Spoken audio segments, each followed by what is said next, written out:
So, what story comes to mind? Any story. What story comes to mind when you think of me? Oh.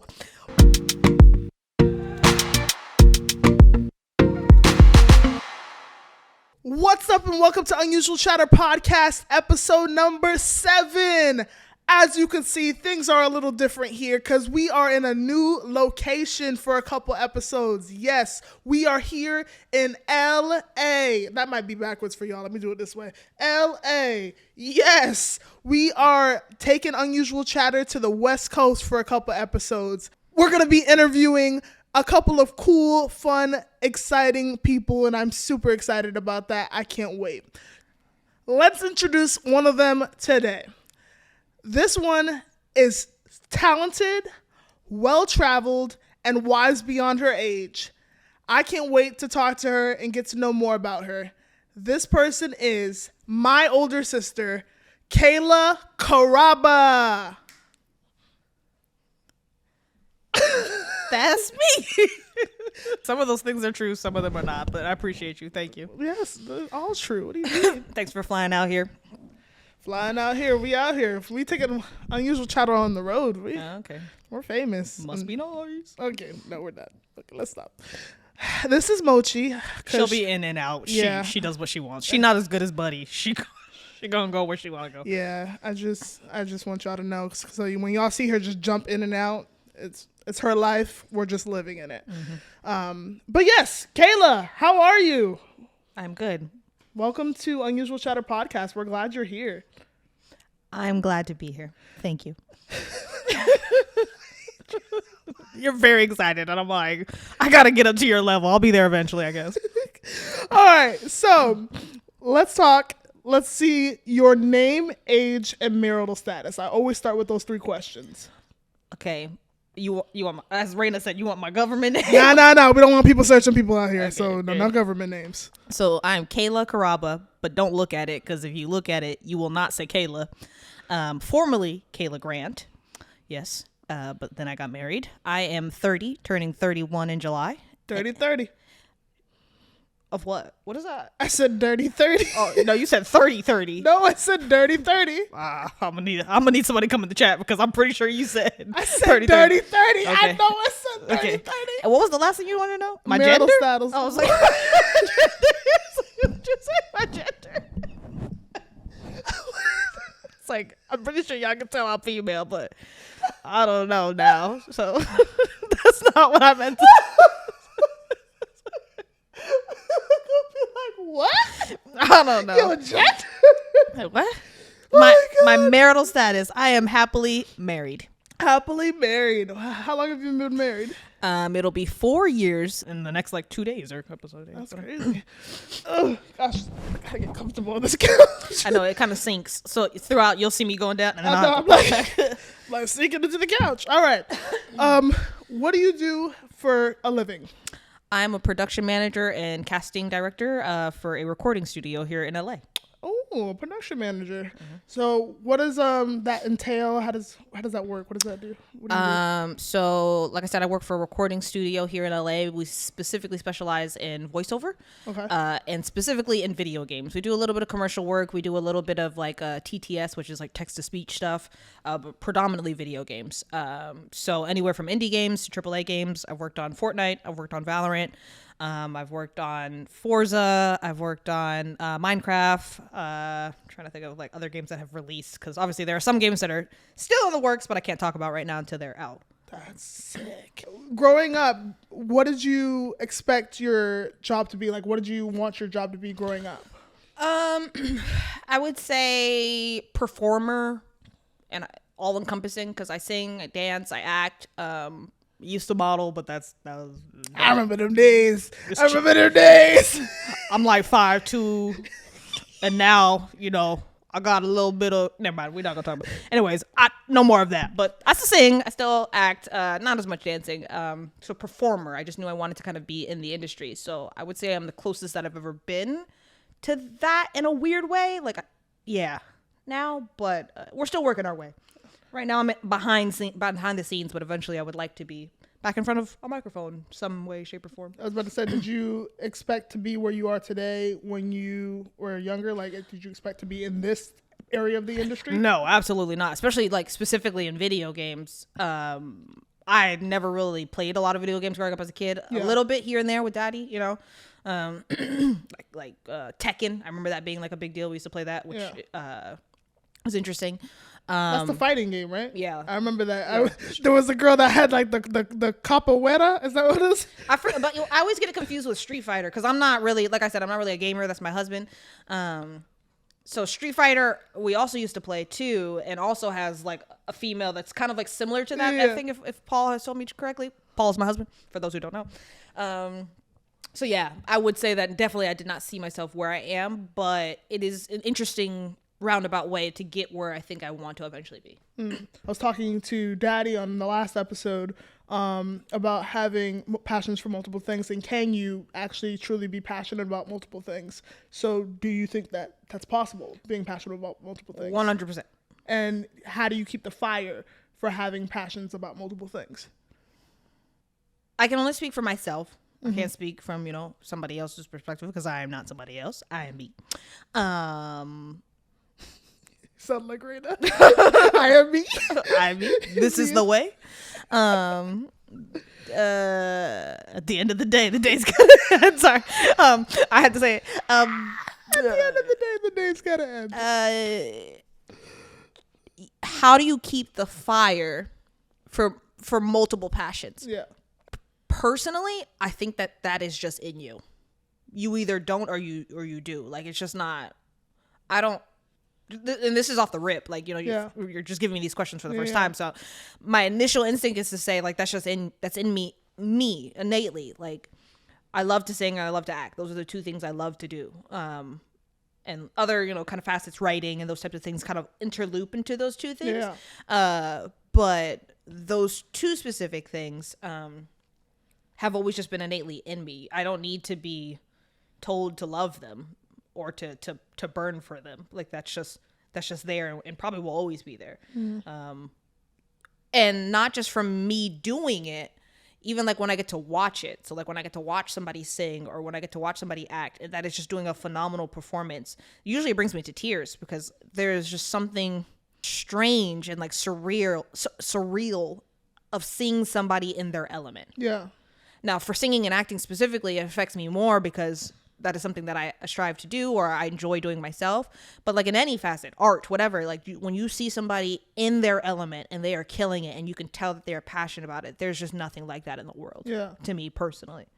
So I don't know if there's like a 3-step plan to keeping your passion or igniting your passion. If you're passionate, I think it's just there. It's in the sentence. How do you ignite your passion? Well, it is your passion. So it shouldn't need to be ignited. It's already there. Like, I don't know. That's good. I mean, that's true.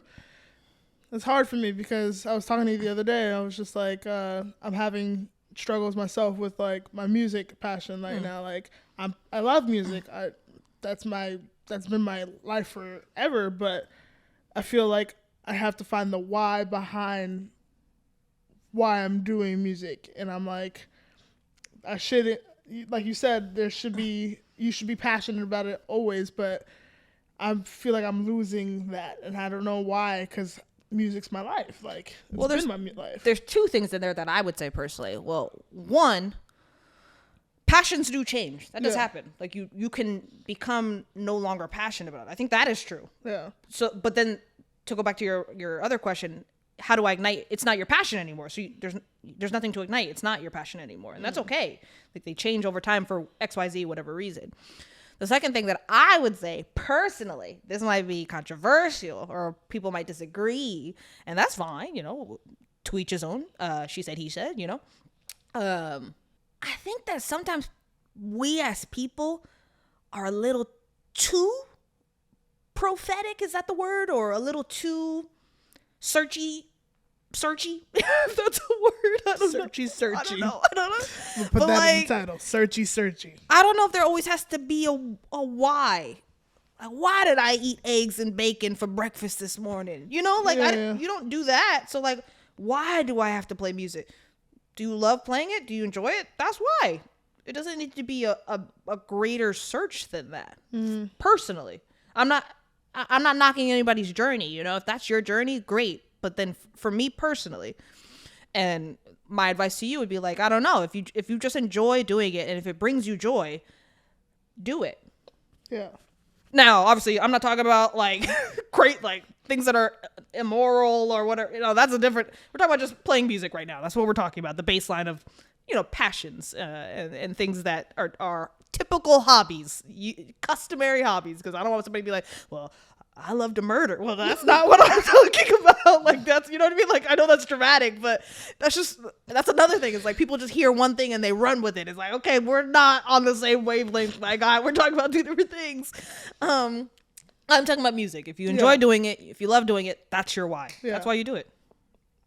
It doesn't need to be any more than that. Did you always have somebody to believe in your singing? Like, or did you were you not as good in the beginning and somebody was like, hey, maybe my dad always tells me all the time that he said I used to sound like a dying cat when I used to sing, and I was like, thanks. But he never told me he never told me that to my face until I was like much older and I could sang whatever you want to say. I think that I was one of the lucky people in the world. Like, you always hear celebrities say, like, you know, nobody believed in me, but I believe in myself. Or, like, you know, I had a teacher that said I would never amount to nothing. That type of, like, tough love story or whatever. I didn't have that, thankfully. I had a lot of people that supported me, and I got a lot of opportunities. The person that held me back from going any further with my passions is myself. And what I was talking about earlier, just, like, the fear of, like, pursuing anything and failing or I don't remember what I said earlier. Now I'm just like blanked. But yeah, I would say that I was supported a lot by my family. I'm grateful for that. And if anything, a lot of the reason that I got a lot of opportunities is because of my family.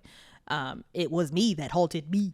Yeah, which is true. My daddy did the same thing for me too. Like, he opened a lot of doors for me, which people use the whole "you're a pastor's kid" card. Like, when I was at like another church, I would get opportunities, and they would be like, "Oh, it's because you're a pastor's kid that you get this opportunity to do like the worship band and like play in the band and da da da da."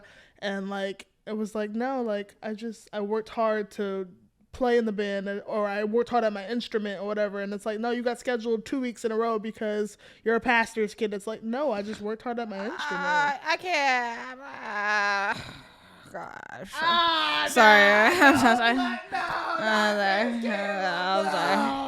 I'm so sorry. I'm beyond this. No, I'm just kidding. So I'm not even talking about church currently.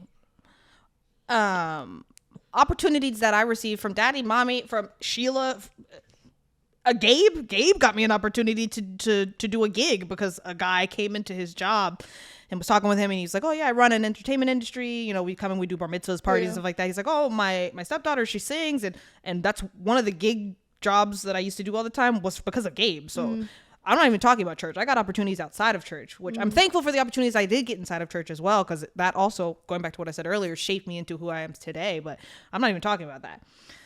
Now, the opportunities I received in church maybe were because of my dad being a pastor. I don't know. I can't speak to other people's decision making based off of who my dad is. And that's not really my problem, if that makes sense. Like, you know what I mean? Like, I got the opportunity, I got there, but at the end of the day, personally, what I think and what I would attest to is my hard work and my ethic and my talent kept me there. Yeah. Because at the end of the day, if you're not we're about to go into a whole other topic. Oh my gosh, here we go. If you're not anointed, if you're not, to do what you are doing, worship, because that's specifically where me and you kind of are in our. Anyways, I don't know what I'm saying anyway. Then God will remove you. God is not going to allow you to be somewhere where you're not supposed to be. Because at the end of the day, when you're on that platform, you are leading people in worship. People forget that sometimes. We are leading people to the presence of God. And you can't take people to a place where you are not. Wow. Like, straight up, you can't. Wow. So my thought process is, if I'm up there, it is It is God anointed. There is a reason that I am up there, and he will remove me if I am not supposed to be. That might be controversial. People might disagree. I'm happy to chat with you. But, like that's unusual chatter. Listen, there's a lot of people that want to have this conversation and want this conversation to be had. And I'm like, listen, I'm more than welcome for us to have this conversation. Please put it in my DMs and we can put you on the podcast at any time and we can just have this conversation right here. Not on this couch. We'll have it back in Florida. And at the end of the day, I mean, and that too, like, so I said my work ethic, my talent, and I say that and I still want to correct that too, because people are going to be like, well, it's not you. Those are all things that God gave me and allowed me to have and allowed me to utilize. And the day that I am not utilizing them, he will take them away. I don't know. Anyways, I don't know. No. Next question. Can I do that? Next question. I can't. Just give me the next question. I get it. It's too much. All right. Let's calm it down. I got a random question for you. Random question. Hit me. Random question. Here we go. What TV sitcom did you watch back in your younger days on a regular basis? I mean, a bunch. I got a few that I can remember, but I got one that I was like, that hit me with a memory. So me and you have a lot of crossover on shows, but then there's a period where like I became like I guess too cool or a teenager, and our shows started to veer. The other day, me and Paul were watching one of those YouTube videos of like, can you guess these 100 theme songs from your childhood? And they would play like a theme song. And I'm like, oh, that's Rocket Power. Oh, that's Hannah Montana. Oh, that's Powerpuff Girls or whatever. Like knowing the songs. And then it started to go, and I was like, I don't know these shows, but they seemed like vaguely familiar because I think you watched them, but I didn't. Like Allie and Allie and AJ. Allie. Oh no, Allie and Austin and Allie. Yeah. I didn't watch them.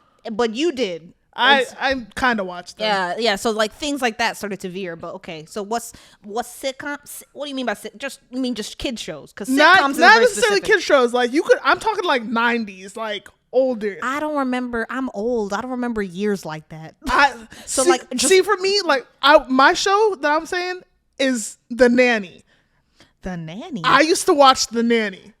Fran, the nanny, she was God. That was my show back in the day. Her laugh is still embedded in my head. Jesus, like Franny. So you're talking about like George Lopez? Yeah. Frasier. You didn't watch Frasier. Frasier's a little old. I don't know why I was watching Frasier. To be honest, I don't even remember what that show was about. I just remember kind of like vaguely watching it. I guess Fresh Prince would fall in there. Yeah. But different.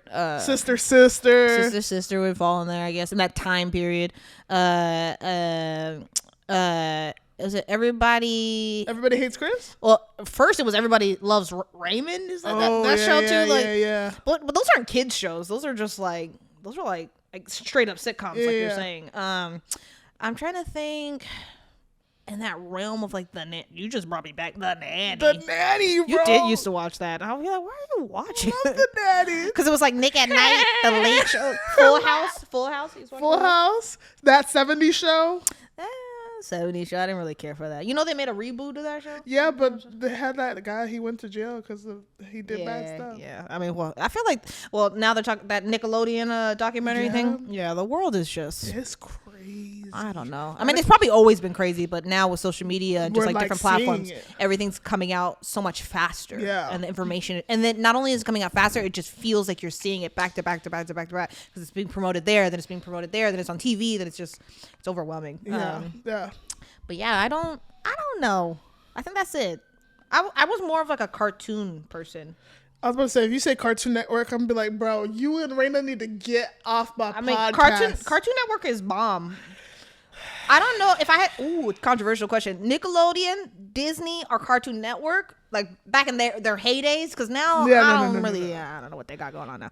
But back in their heydays, like That's So Raven heydays. That's So Raven was my show, dog. I don't know if I had to pick. I think Nickelodeon would actually get the boot.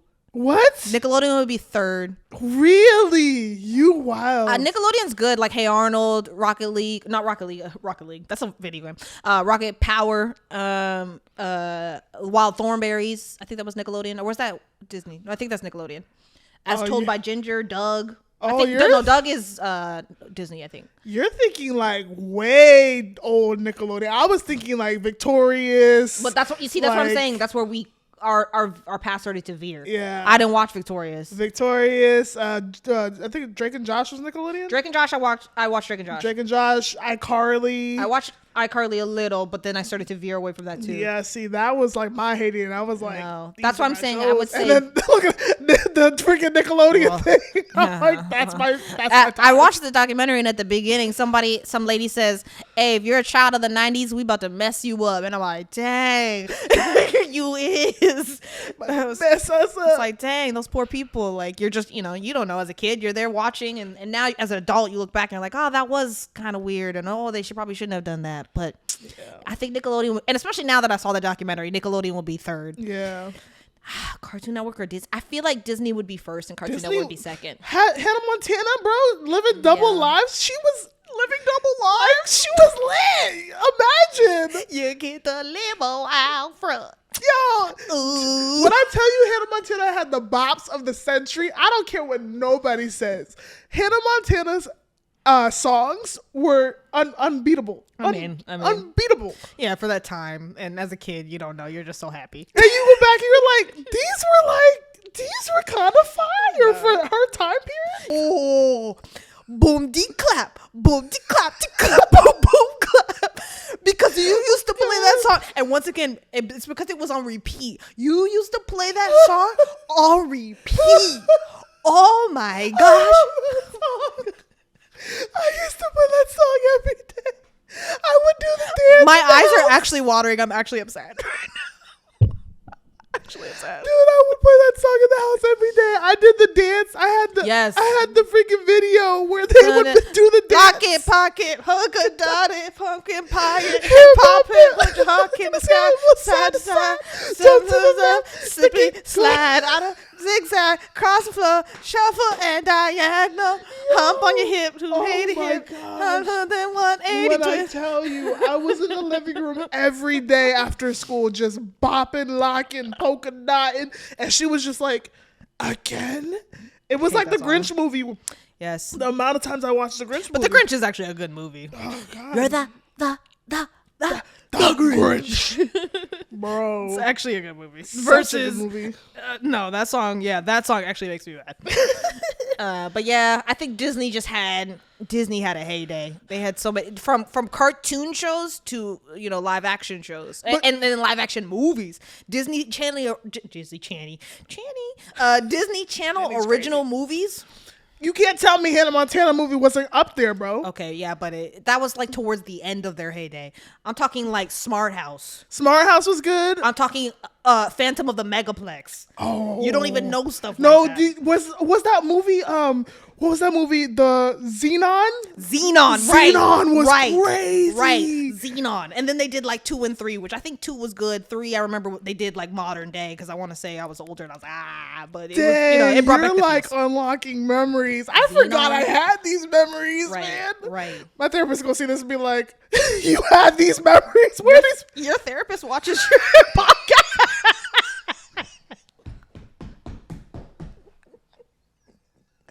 All right. So, how was growing up with me? Rough.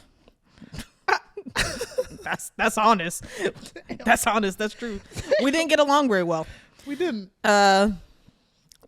Before Nikki was born, the problem with me is that I did not understand numbers and math, and nobody explained it to me well. I thought my birthday is in July. Her birthday is in June. And I, for some reason, could not understand that I was older because I was born 5 years before you. I just thought because your birthday was before mine, you would be older than me. And I hated that. And I was so upset that she was coming because I thought I was going to be a baby again. I was just confused. Mind you, 5. I'm old enough to kind of have a comprehension, and I was upset. So we didn't start off strong. We started off pretty rough there. Yeah, when you came home, I remember it just being rough, and we fought a lot. We didn't get along very well. It wasn't until we got a lot older, probably within the last 10 years, that we have a much better relationship and talking and speaking. Large part of it is because you were dramatic or something. but I'm you know, sorry. we got there. We're fine. I was just about to say, how would you describe our relationship now compared to how it was before? It was Better. definitely gotten better. Better. I don't know if we're the type of sisters that are like, I don't know, overly sherry and emotional and stuff like that. But I'd fight for you. You know, I'd jump in front of a bullet from you for you. From you. A bullet from you. God, no, heck no. She said, I ain't taking that. Dang, not today. She said, good luck. Dang, no. I would jump in front of a bullet for you, you know? Like, you're my sister. And if anybody talk crap about you, I'll fight. I might not win, but I'll fight. You know? Oh my God. Yeah. You, Raina, and Destiny. Yeah. That's my blood no matter what. So, yeah. We've come a long way. I'll say it that way. We've come a long way. So, what story comes to mind? Any story. What story comes to mind when you think of me? Ooh. I got one. I know which one I got. Wait, who going first? You go first. Okay. I got one. All right. Let me set the scene. Wait. Are you saying the same thing? Probably the same story. It's got to be the same story. It's my 21st birthday or 18th birthday. It's 21st. It's got to be 21st. I had just performed at a performing arts thing at the Gaylord in Orlando, Florida. Me, my mom, Gabe, Nikki, and I think my ex-boyfriend at the time, we won't talk about because he's moving on. We all go to SeaWorld. It is the same story.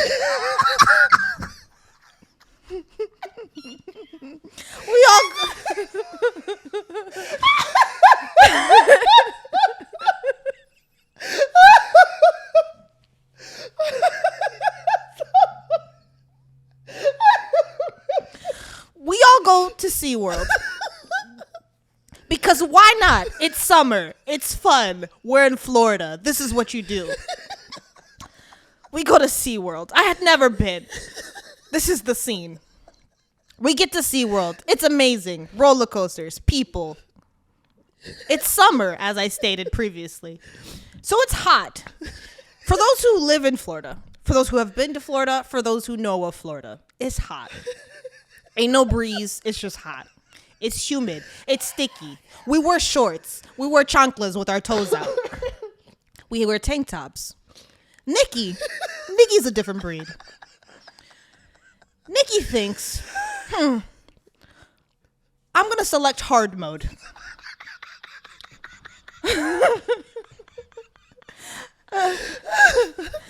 I'm going to go black long sleeve t-shirt, black hoodie, black sweatpants, and black shoes. All day. The rest of us are drinking water because, you're in Florida. It's hot. That's what you do. Nikki says, I'm going to choose hard mode. I'm going to select slushy. Blueberry slushy. And I'm not going to eat any food. I'm going to put myself on multiple rides where I will be spun like a dreidel. After getting those rides, she then says, I don't feel very good. We all say, we understand. Oh my God. However, the rest of us want to go on more rides and do more things because we all paid money to be there. So we get in line to do the penguin experience. It's where you get to go and you get to see the penguins. It's not a ride. You just walk around and you see penguins. Oh, I'm crying. We're in the line and Nikki is sweating. As she should. I'm crying. She is sweating profusely. and she is screaming.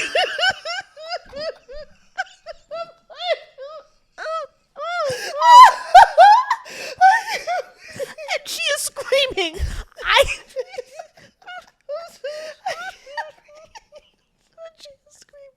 She is screaming, I can't breathe, because she is hot and she is suffocating in her outfit and she is hot. But we are getting closer to the thing and my mom is getting frustrated because we all told her, don't wear that. It's too hot. Take off your shirt, your hoodie so that we can at least breathe a little. but she refuses. We are just about to get into the ride after waiting in the ride line for like 2 hours for the penguin experience. Sorry, not the ride, the penguin experience. And right before we get in, Nikki vomits aggressively on the ground. And I just remember how upset my mom was because she could not see the penguins because she had to stay with Nikki. And the three of us said bye, and we went and saw the penguins. I would like to say Nikki was a kid and she was a child when she did this. She was not, because if it was my 21st birthday, you were 5 years younger. Yeah, so somewhere in there, you were a teenager, old enough to know that you were dumb and you should not be wearing that in Florida in summer and only drinking slushies. And that is the story. We've come a long way. It's so funny. That was the best story. What's one thing you wish you learned before growing up, like before getting older? Who said I'm old? I didn't say you were old. I said before you get rephrase old. the question then. What? No. What? One thing that I wish I would have known before getting to where I am currently. That's what I said. Which is not old. No, I didn't say you were old. I just said older. Mature. Would be wiser. To take more risk. And figure it out along the way. How do you balance your career and like your personal life? By clocking out at 6.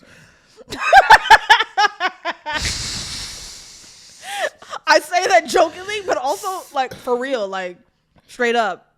I'm not paid to work at 6:05. I mean, I'll get overtime, which my job is happy to offer, here and there and stuff like that. But clocking out at 6, like I work from 9 to 6, and I don't do that in a like. Because there's that attitude of like, I'm only paid from 9 to 6. That's not what I'm saying. I'm saying that from 9 to 6, I give my 210%, whatever. I got it and I book it. But at 6, I clock out. Because if I continue to stay, I'll just always work. You know what I mean? It's so easy to get caught up in like, oh, if I get this done today, it'll help me tomorrow. And it's like, that is true. But also, then maybe I'll have less to do tomorrow. Then now I have nothing to do. You know what I mean? Like, it's okay to let work roll over. Because at the end of the day, your stressy, messy, depressy things that you've done is not my problem. I help you solve them, and then I'm going to give you everything that I have during my work time. But when I clock out, it's my time with my husband or my time with my dog or the cat that don't like me.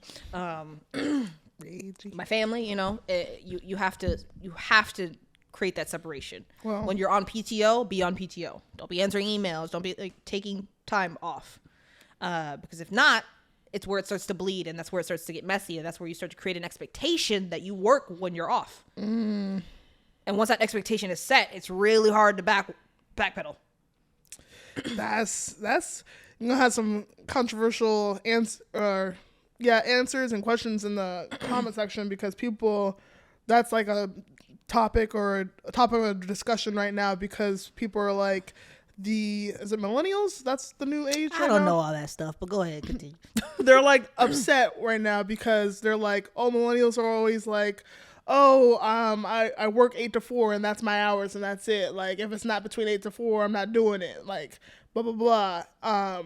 Because I have yoga class at 7, so I can't come in early for this meeting at 7. But it's like, if it's not in my pay time hours, I'm not doing it. Like, I'm not doing above and beyond. And then people who are older are like, well, you should go above and beyond for your job and do that and like show that you care, show the initiative, and people are having this controversy with that. It's hard because like, I go above and beyond, and there are some days that are like, hey, I gotta stay to get this done. I guess I'm somewhere in the middle of what you just described. Yeah. There are some days that, you got to stay to get this done to help the client or to, whatever it may be. And then there are some days where I'm like, you know what? No, this can wait. Yeah. And that is okay.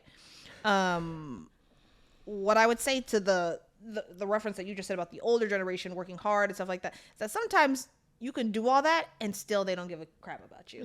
Just like straight up, my current boss that I have, like he says this all the time and I fully agree. A job is a job. Going back to what I was saying earlier to you, that sometimes we as people are a little too prophetic of like the why and stuff like that. It's like, a job is a job. It pays my bills. Yeah, it's great if it's something I'm passionate about or, it's something I enjoy doing. Awesome. Yeah. And then sometimes it sucks that you hate doing it, but it pays the bills. Like, that is straight up the way that I see it.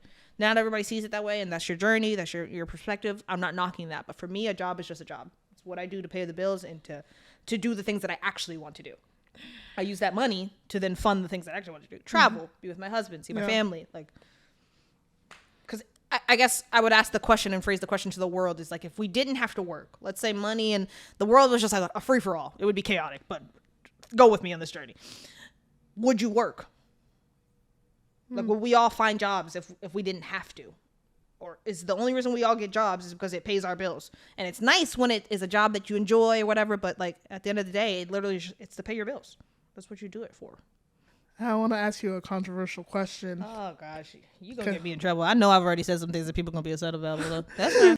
You used to work in the church world. Ministry. Yeah, ministry world. For the Lord. I still work for the Lord in a different perspective. Exactly. Everybody can do work for the Lord. It doesn't have to be at church. Correct. Now the whole working 9 to 5 isn't like a thing in the church world. It's ministry is pretty much your hours are pretty much every day all the time because church world doesn't stop, So how does that affect your answer when it comes to having that clock out time when you did ministry life? How did you have balance personal and work? I didn't. And that was part of the problem and part of the reason why I think I had to leave. Because it was affecting my relationship with God. Gotcha. And that was a problem for me. Gotcha. Because as I said earlier, you can't take anybody where you're not. And not to say that I was hating God or anything like that, but like the lines started to get a little too blurred for me. And so that's part of the reason why I had to go. In terms of working for church, I still love the Lord. I still read my Bible. Nobody think I'm like some atheist now or whatever.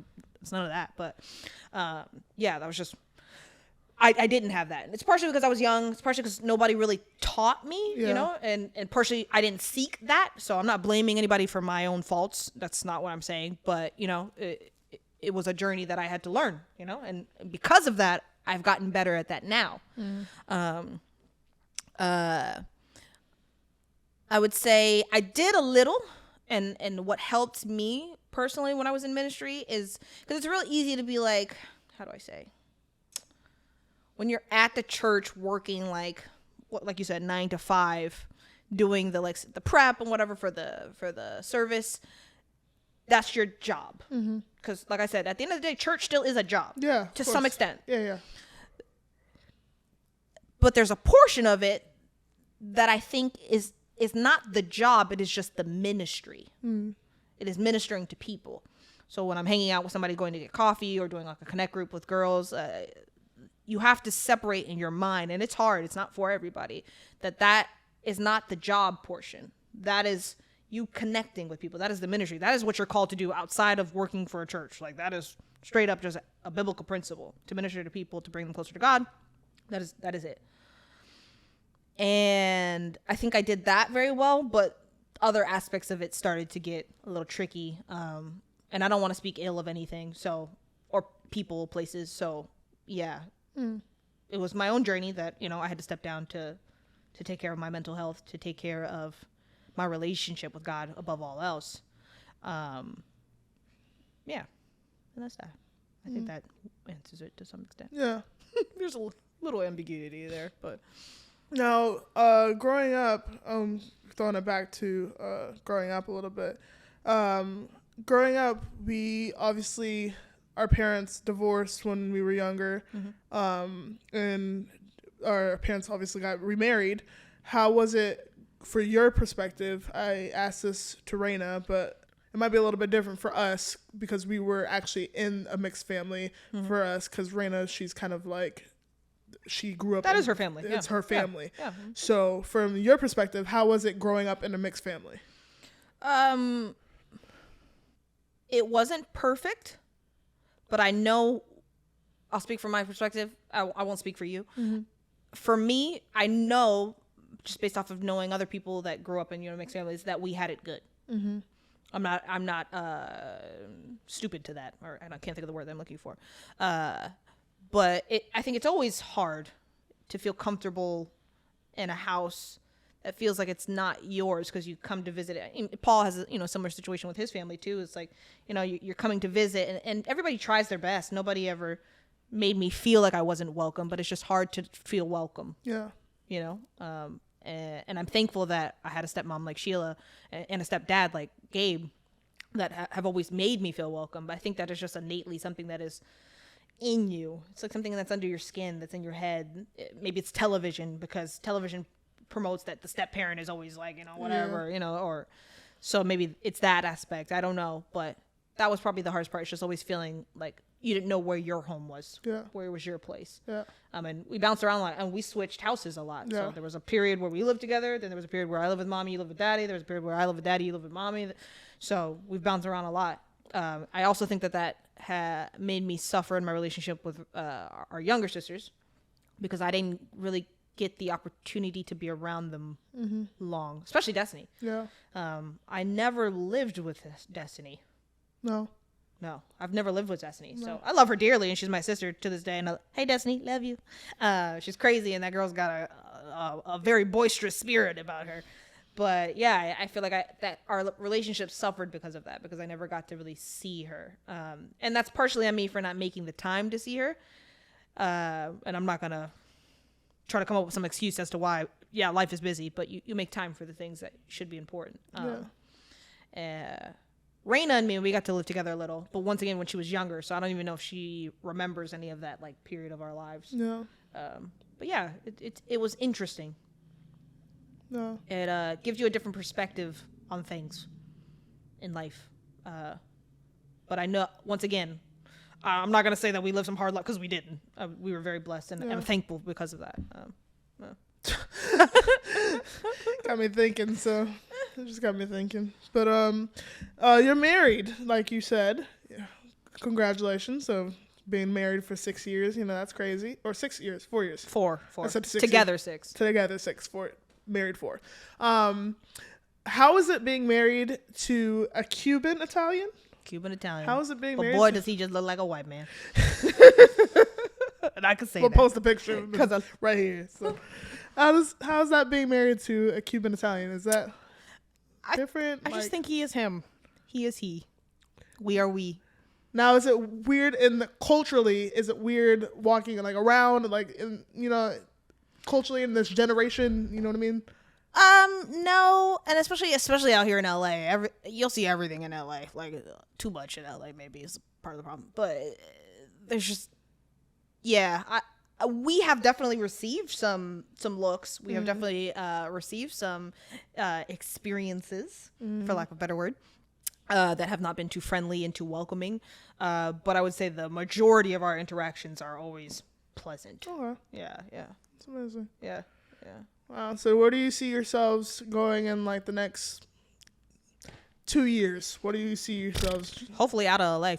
I hate it here, personally. Oh. Sorry for those who love it here. I hate it here. I love visiting you guys here. This makes me, this is like home for me. No, I don't. It's not the city for me. It's not the city that I would see myself raising my kids in. It's not a knock on the city. The city has a lot to offer. Yeah. It's just not for everybody, and it's not for me. Where do you see yourself being and like raising your kids in? I don't know if we have a location in mind. There's a few cities, but the reason behind that is just like for career paths. So as far as like where I see myself raising my kids, obviously closer to home. Yeah. Like it is hard being literally on the opposite coast of your family. Yeah. Because to get to you guys, one is a very long trip and a very expensive trip. Because usually when we do travel to see you guys, it is during the holidays, and that is the most expensive time to fly. But it's the time that I have off, so it's also like it's very tricky. So I would say closer to family is definitely in the back of our minds. So good. Somewhere I would say middle of the country to East Coast, just to make the flight easier to get there. Gotcha. So what is life teaching you right now? What is life teaching me right now? I feel like it's teaching me a lot of things, but I mean, initially what comes to mind is that it ain't easy. But I feel like it's always been teaching me that. Yeah. It's expensive. It's always been teaching me. But especially now as an adult. I think it is teaching me I don't know. To just do it. Because I've been taking some leaps towards some things that I want to do for me personally, not for my marriage. Not that I don't love Paul or anything like that, but there is something at some point where like I need to go after my own passions, my own dreams, you know what I mean? Yeah. So just do it and figure it out along the way. That's good. It'll sort itself out. That's good. Yeah. What's something that keeps you grounded and stress-free? I mean, the Lord. Everybody's got that Lord. I mean, the Lord himself. That's good. But if you want another answer, because Yes. that feels like the easy answer, because obviously. That's the My husband. That's good. As much as he could drive me insane from time to time, I was saying it to myself the other day, just like, I'm very grateful. I'm only 4 years in. I don't know if that's still the honeymoon period. I don't know like how that old saying goes. It feels like we're not in the honeymoon period anymore because we definitely have our times, but I'm very blessed to still be, about to be at our 4-year anniversary, April 17th, and still love him, if not more or the same amount as the first day, that we said, I love you. The more I learn about him, I'm very grateful for him and the time that he came into my life, and vice versa. I think he would say the time that I came into his life was just a blessing. And he couldn't be more perfect for me. Oh. Because he's not perfect. Not to knock you, love you. But he's not a perfect human. Neither am I. I'm not saying that I am. But he is perfect for me and who I am and the things that I do, the tics that I have, the attitude that I can put out sometimes. And he just knows how to take it chin up. Like, he's just not fazed by anything that I do. I'm like, okay, yeah, he can put up with me. And that could be a task in itself. So. It is. Him. He is what keeps me grounded. And what's one goal you're going after right now? To get back behind a microphone in some facet. Acting, singing, whatever. How do you plan Podcasting. I guess goal accomplished. No, I'm just kidding. No, so. How do you plan on achieving that goal? I'm currently in a class for like voice actors. Oh, really? Mm-hmm. That I take online. Dude, epic. Look at you. Trying. If I'm lying, I'm trying. All right. Is that how the saying goes? I don't think that's the same. I don't know. Mater. Doesn't Mater say that? If I'm lying, I'm trying. What do you say? What? No. Mater? Stop it. Okay. Ka-chow. Okay. Copyright, but it's fine. Anyways, thank you, Kayla, for joining us. Wait, I did it? I'm done? You're done. Thank you, Kayla, for joining us on Unusual Chatter Podcast, episode number 7. It's so great that you joined us, and the fact that you let us come out here to LA to hang out with you. We are so, ecstatic that we are out here, and the fact that you just came out here and just spilled all your beans to us and had Mochi hang out with us. Mochi, we appreciate you. She's been knocked out this whole podcast. She You're woke up for a little bit to sleeping. cause some disruption and then went right back to sleep. She said, it's past my bedtime. I'm going to do nap time. Thank you. She stayed longer than Buddy did. She did. She was like, I'm going to get my 5 minutes of fame. Thank you. My boobies. She will be receiving her check in the mail. Thank you. Thank you. Anyways, we hope you guys enjoyed this episode, and we hope you check out the episodes previous to this, episodes 1 through 6, and we hope you guys come back for the next episode to come. Till then, stay blessed, don't stress, and we'll see you guys on the next episode. Peace out. Bye. Okay, bye. Bye. Bye.